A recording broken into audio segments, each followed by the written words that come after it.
Welcome in, ladies and gentlemen, to episode number 179 of Let's Go Racing. Tyler Jones, Dominic Aragon here with you as we'll look back at the action that was this weekend at Rockingham for the standalone Xfinity and Truck Weekend, and the Cup Series off to Talladega.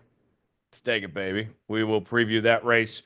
Also go over the top headlines in the sport, our mailbag, and more coming up here on today's show. Dominic joins me right now. Dom, let's start off with Rockingham. First and foremost, very rare standalone weekend in the Xfinity and truck world, and they had quite the crowd that showed up for both races this weekend.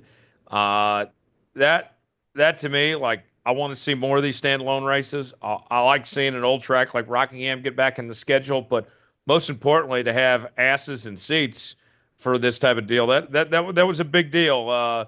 With no Cup racing going on this weekend, off week, for the crowd to show up like they did, I would say it's very successful.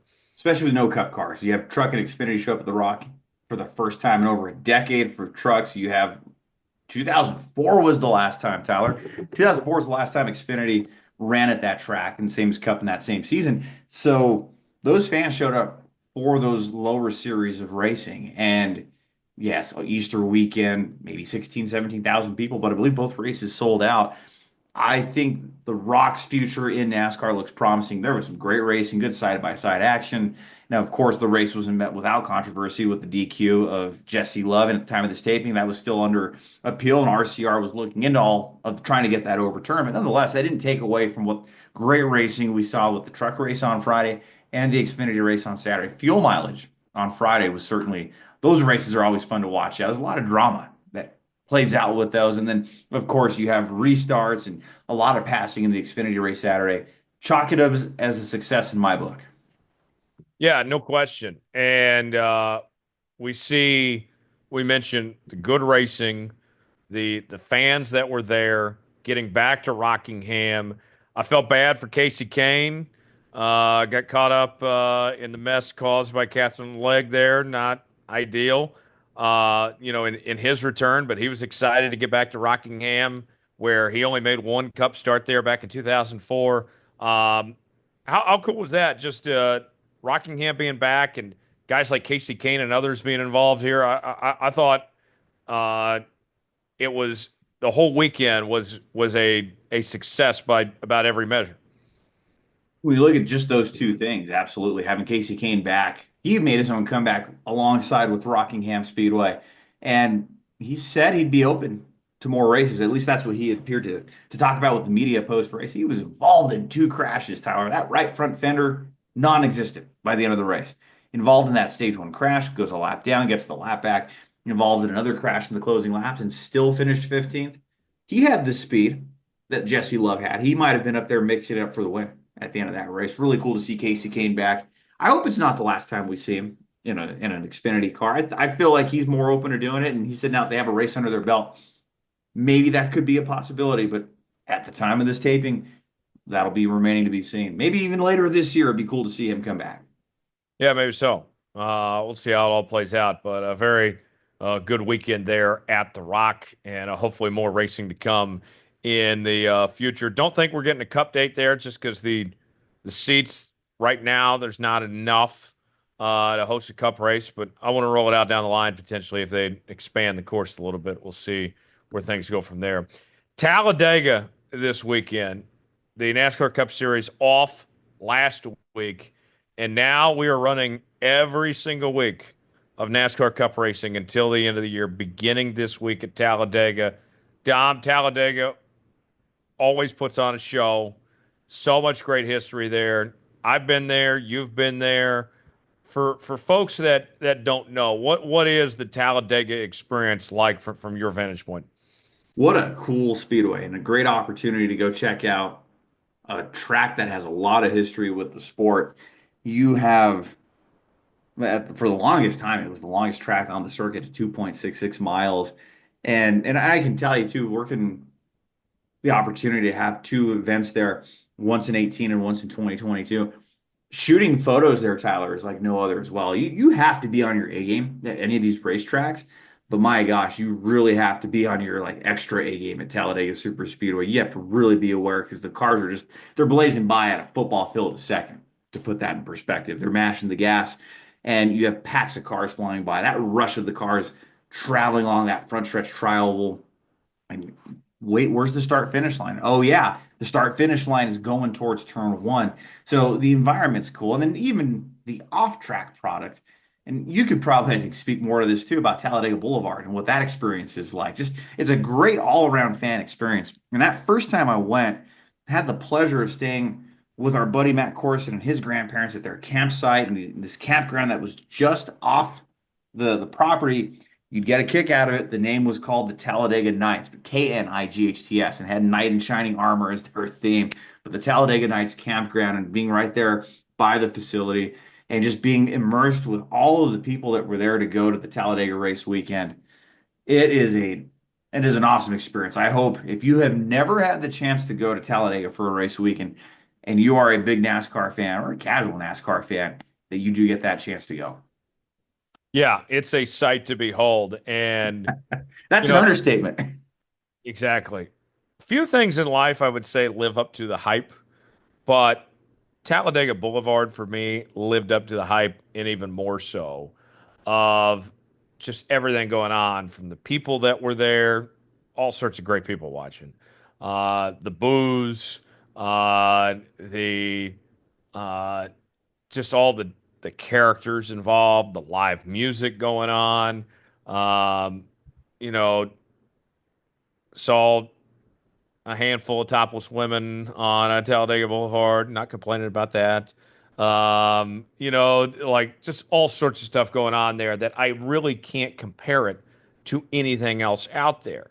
And the other thing about Talladega for me, Dom, of my experience, the only other plate track I had been to was Daytona.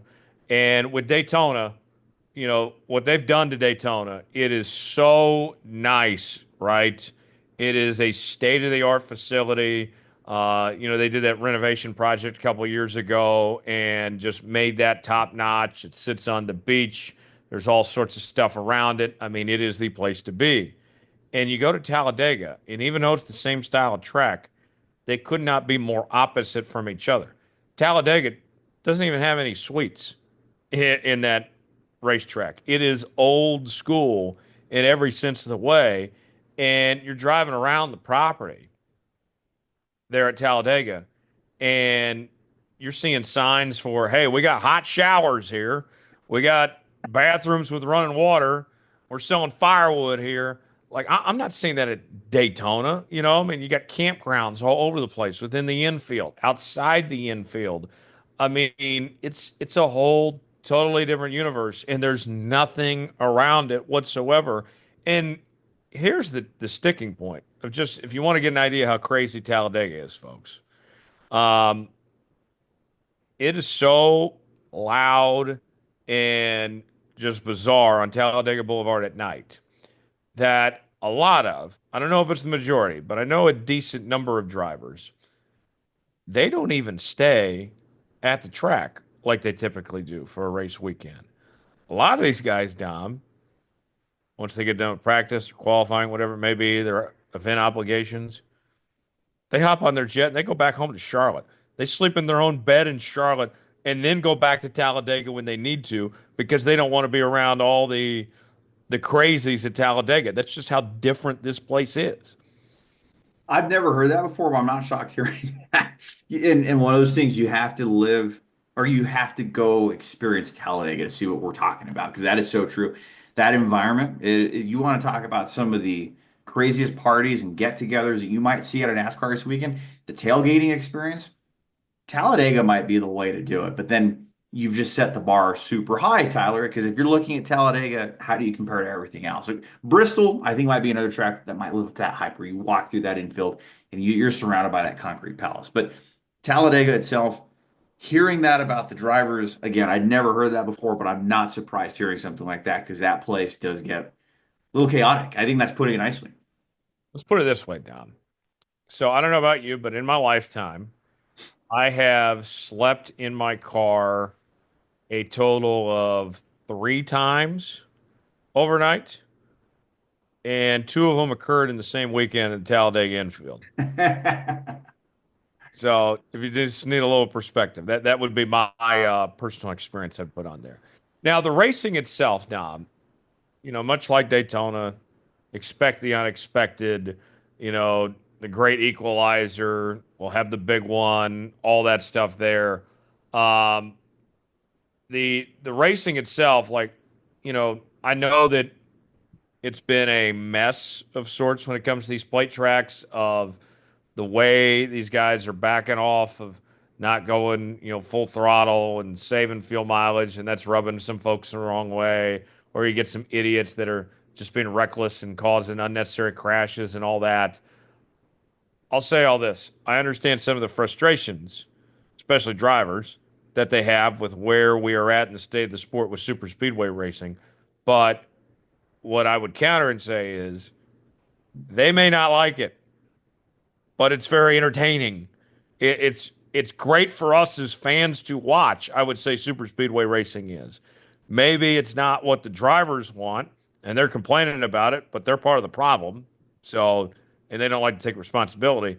But overall, I have every reason to think we're going to get a great race this weekend, just based on what we've seen with Talladega and Daytona and in Atlanta.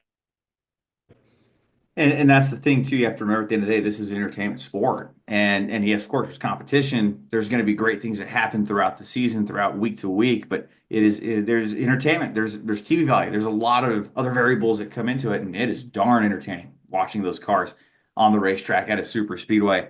Three wide, four wide. How's the race going to play out? Is fuel mileage going to be an issue? Is there going to be a big crash? Does the race go to overtime? All of those factors are at the front and the back of the minds of not only the drivers, but of all the fans watching in the grandstands around the country, around the world. There's people that don't follow NASCAR that know about Talladega because of the aura that Talladega has in itself and the fact that this place is so historic and produces great racing. Drivers don't have to like it, but it is sure darn as heck entertaining. I feel like that we bring up the typical names, right? The Kyle Bushes, the Denny Hamlins, the Joey Logano's, the William Byrons, the Bubba Wallaces of the world. When we mentioned Talladega, I'd had Brad Keselowski even do that mix, and I could list off a lot of different names. But who is somebody that we're not talking about that maybe we should be talking about? I mean, because you think about it, Dom, with the playoffs approaching, in September, for some teams and some drivers, this is one of their only shots really to make the postseason. One of their only chances to qualify for the playoff is winning a race like Talladega. Who is somebody that catches your eye that could steal a playoff spot, kind of like what Harrison Burton did at Daytona last year? And I can only pick one name right now. You can give me a couple. The one that immediately comes to mind, Ricky Stenhouse, somebody who's won at all four of the super speedway style racing events outside of Atlanta. He's won the Daytona 500. He's won Daytona in July. He's won both Talladega spring and fall races. And that's somebody who I think is time and time again, more often than not, if he's not caught up in a wreck of not his doing, he's up front contending for a win. Like we saw And he's basically got no chance to win anywhere else other than these tracks. maybe Bristol, maybe the short tracks, but Super Speedway Ace would be his nickname. If we're assigning roles or drawing parallels from other drivers, he's the Michael Waltrip of our generation, Tyler. Michael never won on another super speed outside of a super speedway race, but did come close at other tracks. But those super speedways where you knew he could And shine. much like Michael Waltrip, Ricky Stenhouse has wrecked a lot of race cars. Yes, that too. I think there's some parallels you could draw there too. Four career wins, both never finished top 10 in points, but they've had those shiny moments on these style of races. That name comes to mind. Gosh, Michael McDowell is another name. One heck of a super speeder racer. And he's only won one time, and that was the Daytona 500 in 2021. But Now, he's up for him, front well, out there. he's capable of winning on road courses, though. I'll give him that. That is true. He can win at road courses. He can run up front at super speedways. And I think it was Talladega in 21 and in 23 or 22, top five in both races. He's there at the end. Just because he's with Spire Motorsports, that actually might even play more to his advantage because he has Carson Hocevar. He has Justin Haley, who has won. The Spire camp and the Hayek Motorsports camp immediately come to mind for me. Tyler, how about you? I think those are some good answers there. I think about some of the guys at front row. I know that they've been better, but they're still not winning at the other tracks. Noah Gragson certainly is a name to watch. I would keep in mind there. I would say, the front row cars. I'll give you another one. This is kind of off the wall. Um, and this guy came very close at Daytona. Don't sleep on Cole Custer as a Oh, no, possibility. absolutely. I think Cole Custer um, could be in contention, and that could be his way into the playoff.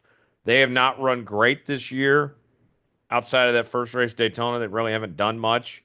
I think that's another name to keep an eye on. Like, I could probably, Dom, of the 40 drivers that are going to be in this field, and it may be less than that. I haven't seen the entry list, maybe 38 or 39. I think if I had to put a number on it, I think I can realistically say that about 20 to 25 drivers have a shot at winning this. I might even bump that up and say 30. You ask these guys at the Daytona 500, that answer might be about 20 to 25. But Talladega, there's something about it. You have the extra lane, at least it appears like that way on TV.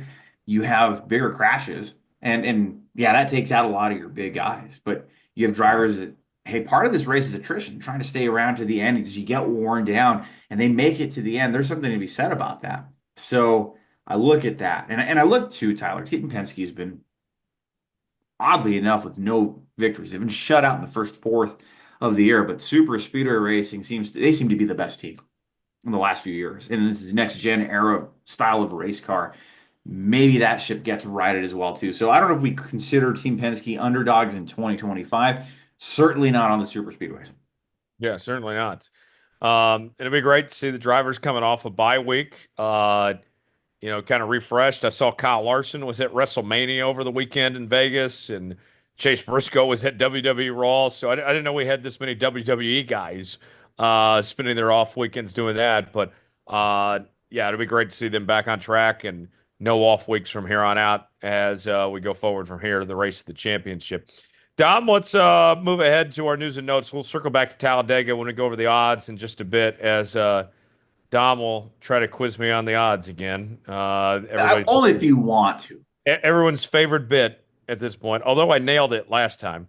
We'll get to that here in a bit, but we have plenty of headlines to get to. What are we going to start with, Dom? We're going to follow up with the conversation with the NASCAR Hall of Fame that we had recently and taking a look at who actually made the nomination list. NASCAR announced on Monday, April 21st, your new modern era ballot nominations and your pioneer ballot nominations. You have three new names of the 15 that are going to be voted on next month for the 2026 class for the Hall of Fame. Those new names include Kurt Busch, the 2004 NASCAR Cup Series champion, Randy LaJoie, the two-time NASCAR Busch now Xfinity Series champion, and his innovations with safety in the vehicles of the race cars, the Joy of Seating company that he runs. And then you also have from the Pioneer ballot, Jake Elder, two-time NASCAR Series champion crew chief, worked with Dale Earnhardt in 1980, and I believe he won like 30 some races as a crew chief. But nonetheless, you have three names added, but I'm sure the conversation circles more around, Tyler, of who was not added to the list and who was snubbed. So this one, I don't know how much you can speak on this, but I'm very curious. Jeff Bodine not getting on again, and his resume is better than several of the drivers that are on the list. And again, feel free to, you know, say what you can and what you can't say. But I've heard some rumblings, and even though I know Jeff, and Jeff's, as David would say, Jeff's a buddy, I have not heard this from Jeff directly, so I want to make this clear. But I've heard some rumblings about Jeff being at odds with some people involved with this, and some people in NASCAR aren't the biggest fans of Jeff in this sense. Do you think there is some behind the scenes stuff, some politicking or something that's going on of why Jeff is not being properly recognized? And at least, I mean, like for me, if you want to have a discussion whether he's a Hall of Famer or not, that's one thing. But if I feel like it's ridiculous, Dom, that we're even having a discussion whether he's on the ballot or not. To me, it's ridiculous. I wish I had some answers on that. You guys know I've always been open and upfront and transparent. But these are questions I have too. I've always been curious as to why he's never even made it onto the nomination list. And of course, I'm going to have a little bit of maybe a stake in the game on this one because I worked with him on his book over the years and had the pleasure to really get to know him, and we stay in touch quite regularly. So I think for me, just my curiosity. I've always wanted to know why he's never made that nomination list. But yeah, it's one of those things. I guess we're just gonna have to let time do its thing. And there's growing pains with the NASCAR Hall of Fame nomination list because there's more guys that are going to be eligible. As time goes on, maybe Jeff's ways to the Pioneer ballot. I don't know. But you look at guys that have that similar trajectory.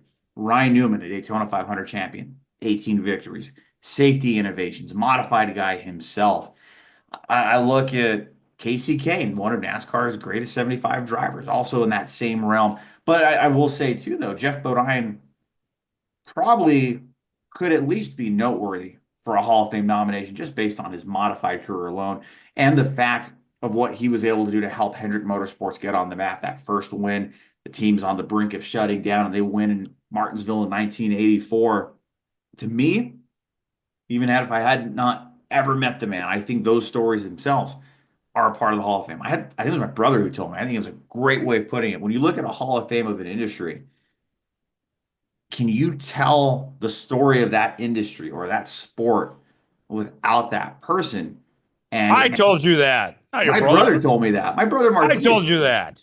Maybe you both have. I've heard that from many different angles, but you can't tell the story of NASCAR without Jeff Bodine because Hendrick Motorsports is the winningest team in NASCAR history. So that's where I'm circling back to on this. I don't know. I have these same questions you have, Tyler. So correct me if I'm wrong on this, but we're going to get two from the modern era and one from the pioneer ballot, correct? Correct. Yes. So we'll have of all the lists. So we'll go down that list real quick. You have, of course, Kurt Busch and Randy LaJoie joining these names that were already there. Greg Biffle, Neil Bonnet, Tim Brewer, Jeff Burton, Harry Gant, Harry Hyde, and Jack Sprague from the modern ballot. And then on the pioneer ballot, Jake Elder, Ray Hendrick, Banjo Matthews, Larry Phillips, and Bob Welborn. So I'll be honest, I have no idea who's going to be a selection of the pioneer ballot. Um, but I feel like the debate on the modern era ballot, Kurt Busch is a lock. And then you have, okay, do you go Greg Biffle, Jeff Burton, or Randy LaJoie for that final spot? LaJoie, you don't have the Cup resume at all, so I think he gets axed there. So then it comes down to Burton or Biffle, and Biffle had a better career than Burton, and he's got Xfinity and truck titles. I think this is the year our guy Greg Biffle gets into the NASCAR Hall of Fame. I think it'll be Kurt Busch and Greg Biffle getting those spots. Well, and that'd be quite the Roush combination there on that. I think the only one that might stand in the way of that, because he's been on this list for multiple years. Again, he's got that same similar resume to Jeff Bodine with 18 wins, but Harry Gant is still around, still alive. And I think there's maybe a chance we see Harry finally make that Hall of Fame push through this year because he was winning races in his 50s. I think that there you can't shy away from that. Most drivers start really declining 43, 44 years old, and he's winning into his 50s, or it might have been late 40s, but nonetheless, an outlier compared to where most drivers stop being competitive. He went on his Mr. September run in 1991, 1992, and he was already at the tail end of his career when he did that, 4 wins in a row. Yeah, yeah, that could be the case. We'll see. What else we have going on?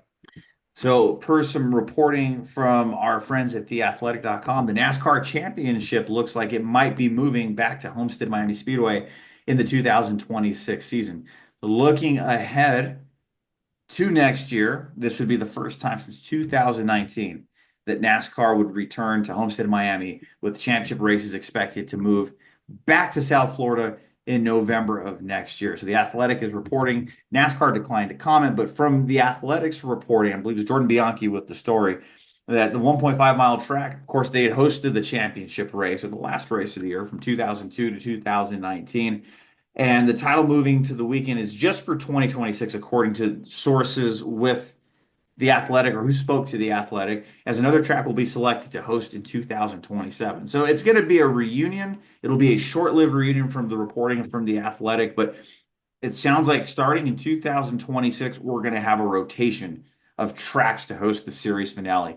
Phoenix is still expected, per the Athletic, to be included in this rotation, is what the sources told the Athletic. But that Phoenix will also continue to have two races per year, which it has held since 2005. Um, that makes a lot of sense. Homestead did a great job hosting the championship race. Phoenix has done a great job hosting the championship race. But I think what we had seen a problem becoming was that Penske dominated, had that track figured out, and had an advantage on everybody else going into that championship race. You keep it up every year, you eliminate that ongoing advantage that one team has with that. The thing that I see, Homestead's going to be a great championship spot. They did an incredible job hosting it for so long.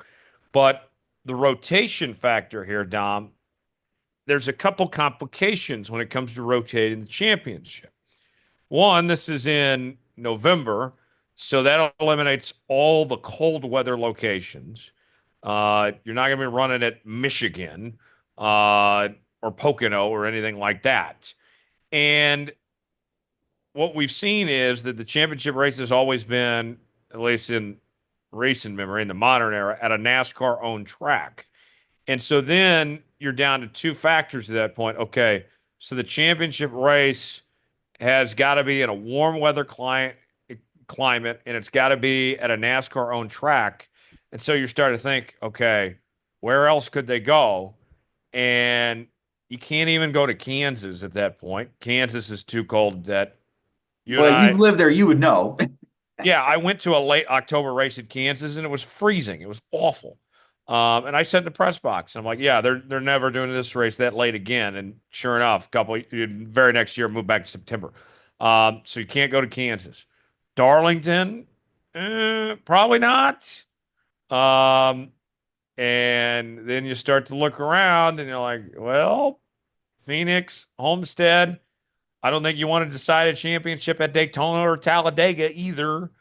Um, yeah, I think that unless they have something in mind, maybe there's a trade with SMI they could potentially work out. I think Vegas would be a great host. Nashville's probably too cold that time of year. Um, there's not a whole lot of places you can do this. Las Vegas might be an option if there would be some sort of trade with SMI in the works. And I was thinking that as you said that, that'd be maybe a strategic way to do that. SMI surrenders something in favor of a NASCAR on track, maybe getting the All-Star race or something else. Who knows what that would look Go to like. Texas. Texas could be an option. Man, what about even Rockingham? Because Rockingham used to have races in November. You have an independent track. Is They don't. We Rockingham talked even about it earlier. worthy? They don't have the seats. Hey, They don't even have the NASCAR seats. could easily fix that with grandstand seating. That could easily be fixed. Well, as of right now, they don't even have the grandstand seating for a cup race. So that's not even in the realm of possibility right now. And let's be honest, we're talking entertainment sport. This is made for TV at the end of the day. So would TV produce great racing at Rockingham? Maybe he gets out of the rotation down the road. I think it would need to have a cup race first, but proves it's worthy again. Maybe add to that rotation. Let's write off Rockingham. That's not happening. I'm not saying next year, but it could. I'll give you $100 if the NASCAR championship race is ever at Rockingham. Okay. It's not happening. Tell you that Episode right. 179. Remember that, folks. I will give Dom $100 if the NASCAR championship race, Cup championship race is ever at Rockingham. All right, deal. Uh, yeah, you just don't have a ton of options. I mean, Texas, if you involve an SMI track, you're not going to go to Coda because you're not going to put a championship race at a road course. That's the other thing, too. Like, when you narrow this down, we mentioned the criteria warm weather climate, NASCAR owned track potentially, unless there's a trade with SMI. But then the style of track, too, you got to have it at a track that's not so much of a wild card. You can't put this at a super speedway or road course either. It pretty much has to be a mile and a half or a short track. But I've heard the argument too before, even long before this playoff system that we have currently. We start the season in Daytona. Why don't we finish it in Daytona too? You know why. Hey, I'm just saying, man, it could. I think Daytona isn't completely out of question. I think the fact that Daytona ends the regular season is is the farthest bridge they'll go with that. To be determined. I'll give you another $100 if the NASCAR championship race ever is at Daytona too. We got a deal. Yeah. Hot take Dom here. Last week it was trying to tell us Danica Patrick's going to be a Hall of Famer, and now this week he's I trying to didn't tell say us. she was. See, that's taken out of context. I said you could make the case of a No, you can't. NASCAR Hall of No, Fame you cannot. worthy. No, you cannot. No wins. Not one. Not one. And a lot of wrecked race cars. Absolutely not. But yeah, we'll see how things go from there. What else? What else we got, Dom? Before you Looking give us ahead to another the ridiculous fact. NASCAR weekend. Well, if you were gambling, man, which I know you are, Tyler, who's the odds-on favorite this weekend? Talladega, I'll go. Something tells me Ryan Blaney, probably around 800. You're very close. Ryan Blaney, Joe Logano are co-favorites as opening odds favorites at plus 1,000 or 10 to 1 for this I'm, weekend's I'm pretty good Jackman's at this. 500. Yeah, you're getting pretty good. I think because I keep putting you on the spot, you're just getting used to it at this point. Yeah, I know ball. Yeah, there you go. Kyle Busch, William Byron, Brad Keselowski would be next at plus 1,200. Chase Elliott, who's won this race before, in the next gen era, plus 1,400. Denny Hamlin, Kyle Larson sharing each at plus 1,500. Austin Cindric, plus 1,600. Bubba Wallace, who's won here before as well, plus 1,800. Christopher Bell, Chase Briscoe, each at plus 2,000. Tyler Reddick, last year's winner, Tyler, plus 2,200. Ross Chastain, the 2023 winner here, plus 2,500, or 22, rather. Alex Bowman, Chris Buescher, and Ricky Stenhouse at plus 2,800. But what about some long shots? If you want to go the other end of the board, opening odds, Anthony Alfredo, BJ McLeod, each at plus 150. There's a guy that could make some noise this weekend, Tyler. BJ McLeod in that 78 car. Don't count him out for running up front at the end. Mm. Yeah, I like that. I'll be rooting on BJ. I hope he does well. Everybody likes good BJ. Um, Wow. everybody likes BJ McLeod. Yeah, Yeah, Tyler always going for the low hanging fruit. it was right there. It was right there. Um, the name I'm picking as we give our picks this week, he has run very well this season. This is arguably his best track. He's won here before. I'm going to go Bubba Wallace. I think Bubba Wallace takes that 23 car to victory lane. And I remember a couple of years ago when I went to Talladega, I was hanging around his pit box. Michael Jordan was there, and he spins out in overtime. Michael was so pissed off. Bubba's come so close in a lot of these races. I think Bubba Wallace gets into victory lane, and I know that everybody in Talladega is going to be so thrilled. We know a win can right the season, especially no matter how bad it's been, somebody getting into the playoffs. We were talking about some of these long shot names. He's not a long shot. I did mention him a little bit ago, but his season has been trash compared to last year. It's a tale of 2 years. But something's got to go right for Brad Keselowski on these super speeder races. He finished second in this race last year, both Talladega races. I think Brad Keselowski gets it done, gets that win, and starts riding the course for the 2025 season. I know you're not convinced on Ty Gibbs. I haven't been convinced on Brad Keselowski yet this year, but Keselowski's seeming to turn the tide. Talladega will certainly make this ship right. And he's been one of the best ever at Talladega too. So, yeah, Ford's been very good at these plate tracks too. So, yeah, Brad might not be a bad pick. I like that there. Let's get to our mailbag segment. We ask you to submit questions to us each and every week at Star Podcast on X and Facebook. Also by email, davidstarpodcast@gmail.com. First question in the mailbox this week comes from Carl. Carl wants to know, guys, with the Masters last week, it got me thinking. If you could go golfing with any NASCAR driver, who would it be and why? Dom, we'll start with you. Oh man, great question. I think let me off the top of my head would be Denny Hamlin. He's at the golf course. Took my answer. Yes. Oh, Denny Hamlin, I think he'd be a great one. I think Ryan Blaney would be fun to go on the golf course with too. I know he's been an avid golfer as of late, so I could probably learn a thing or three about my golf swing, or just learn something more. Just they'd be cool guys to hang out with. I think on the course. Denny would be awesome. I know Denny golfs a lot. and he's ultra competitive, and Mhm. you guys know he's a trash talker too. So I think that'd be a lot of fun going with Denny. I'll give you another one as well. Not a driver, but in the industry. Our buddy Adam Alexander from the CW and TNT and Prime. He's an avid golfer, right? He is an avid golfer, and I remember when I was in high school, he was giving me a hard time because I didn't break 100 uh, when I was golfing on vacation. He's like, "Really? You couldn't break 100? You know, like that should be the standard. You know, you got to break 100 every time." Um, I have since improved my golf game. At least I'd like to think so. But Adam, he is what's so cool about Adam when he travels and plays golf. He doesn't bring his clubs with him or anything. He just either borrows somebody's clubs or he just rents clubs there, and he just goes competes and goes out there and hangs with the best of the best of them. Like he's like any place, anytime, anywhere, any clubs. I don't care. I'm gonna go out there and I'm gonna do my thing. Like I respect that. That shows more skill, if anything. You can just pick up whatever set and just piece something together and go play. Because a lot of people invest money in their golf sets and their clubs, but they don't necessarily invest in the lessons. That tells me he's just a student of the sport right there. Yeah, yeah. Because like I'm comfortable with my clubs and the courses I know and the layout and all that. Like just to pick up and go, like, yeah, I don't care. I'm gonna do my thing. Like, good on him that he could do that. So, Yeah. yeah, that would be a good one there. Uh, Dom, have you been playing much golf lately? I played once last year, and man, it was the best I shot in a while.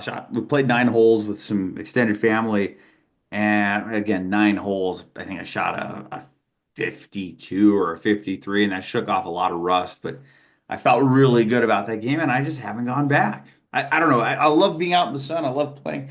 I don't like playing 18 holes. I got to play nine, and I'm good. How about you? So I haven't played since October. I played about 3 or 4 times last year, all in Phoenix, ironically enough, Nice. when I was traveling for different events out there. And I shot like an 87 last time I was out there. So I felt pretty good. Had a good round on the golf course, but it has been a minute. Just kind of like everybody else out there. I love to golf, but I don't golf nearly as much as I would like to. I just don't have the time to. Mhm. But yes, I do enjoy the game of golf, and the Masters were incredible this week. I believe, or 2 weeks ago rather, there were several NASCAR drivers that went out there to go watch the Masters on their off day from the Cup race, and I got to enjoy that. So that was pretty cool to see that experience there. Next question in the inbox. It comes from Kenny, and Kenny wants to know. Guys, with the Pope passing away, that got me thinking, are there very many Catholic NASCAR drivers? Dom, I feel like you're the right person to answer this question as our resident Catholic here. What do you know? Are there any right now any drivers that are notably Catholic? Just from ones that I've talked to and heard over the years, let's start with one of the guys on our own show, David Starr. He's Catholic. He was, believe, brought up in the faith. I remember him telling me he went to CCD classes as a kid. I know Danica Patrick was a Catholic convert with her first marriage. I don't know if they got married in the Catholic Church, but she and her ex-husband were practicing Catholics. And I know Kyle Busch got married in a Catholic church in Chicago in Yeah, 2011 on New Year's Eve. he's non-denominational now. No, well, once a Catholic, always a Catholic, and I'm pretty sure they still do practice their faith. Kurt Busch, in fact, when he did the double, when he went from Charlotte to Indianapolis, he had a priest travel with them, or at least he had mass with them, something in his motorhome there at Indianapolis. So I know the Busch brothers do practice their faith. And I know Brian Eichler, that old former NASCAR Truck Series driver, he was a part of that. I'm assuming he was Catholic. Tommy Regan, friend of the show, Catholic as well. And I'm sure after we get done with the show, I'm going to think, oh yeah, that driver's Catholic and that driver's Catholic as well. Oh, and Ryan Blaney went to a Catholic high school. Joey Logano too. I know when he won his championship 2018, I remember reading somewhere that he made like a substantial donation to his home parish in Connecticut. So I'm doing a quick Google search here. Here's some more for you. Johnny Sauter, Johnny Sauter, Bobby Allison too. Christian Eckes, Oh wow. Paul Menard. Yeah, the Menards are Catholic. Yes. Get Hartford Menard, Catholic. Um, let's see. Yeah, those are a few. So there's some notable ones that are in the Catholic Church, and there's most of the drivers are Christians, are religious. I think that's a common theme. Dom. We don't really talk about it enough that this sport not only embraces America, but embraces God, I would say, more than any other sport with the invocation. And, we know what MRO does with, the chapel service that they have before every race. And, a lot of drivers and team members go to that. I mean, it's a pretty cool thing. I think that NASCAR, even all these years later, has not hidden their faith or played it down at all, that they've continued to embrace it even all these years later. Well, I've always said it's cool too that when you go to a race, there's going to be the pre-race prayer, the national anthem, and just this lead up of events that gets you fired up for the race. But the invocation too, and they've had a variety of people lead these prayers, whether it be lay people or a Catholic priest or leaders of different churches to come in to lead that pre-race prayer. Really cool to see that. So I think when you look at it, yeah, the faith is a big part of this sport for sure. The one that been more than what maybe might people realize. Well, and two, like you think about it, even though we haven't seen a death since Dale Earnhardt, this is still one of the least safest sports out there. And every lap, you're putting your life on the line. And with the injuries that can be suffered or the concussions and all that, I mean, you need a higher power to somebody to point to, protect to that um, is going to be there because you just never know. One turn and everything can change. Absolutely. And I think there's a lot of comfort in that too. And I don't know. I've always enjoyed that about NASCAR, the pre-race prayer, the national anthem, They and don't do it in being IndyCar fired. and F1. They don't do a pre-race prayer in IndyCar? No, they do not. Did they used to at one time, correct? I don't know if they ever did, but they don't now. I know that. I was unaware of that. I did not know that. But no, I've always found that awesome in NASCAR that's how we begin the pre-race ceremonies. It starts with the prayer and like I And said, they show it on TV every week too. they show it on TV every week and you get a variety. It's leaders from a local parish or whatever the case may be. I remember telling Felice, this was at Kansas in 2021 when David ran that cup race with Carl, and we're all out there on pit road. And I got so excited because the priest that was giving the pre-race prayer was somebody I'd listened to for years. I think he's from Donnelly College there in Kansas City, Catholic University and Seminary School, I believe. And he was doing the pre-race prayer, and I'd hear him on the radio Monday through Friday on relevant radio, and here he is doing the pre-race prayer. I told Felice that's pretty cool. Like they truly the tracks do, and the sport really does try to get a variety of people to do it, which I think people appreciate. Speaking of Catholics, we need your guy Patrick Madrid to do the pre-race prayer. Oh, I would love to have a Patrick Madrid pre-race prayer. Just even hearing him on the radio. I don't know if he's a NASCAR guy. Oh, speaking of Catholic guys, he and his family are really big Catholic guys and are big in the Catholic faith. I should say is Brandon Gaughan, Michael Gaughan, the Gaughan family out of Las Vegas. They're really big. In fact, Brandon Gaughan played at Georgetown, which is a Catholic university, for his basketball scholarship. Yeah, yeah, he So a did. lot of Catholics in NASCAR, one that might more than you might realize. Yeah, yeah, for sure.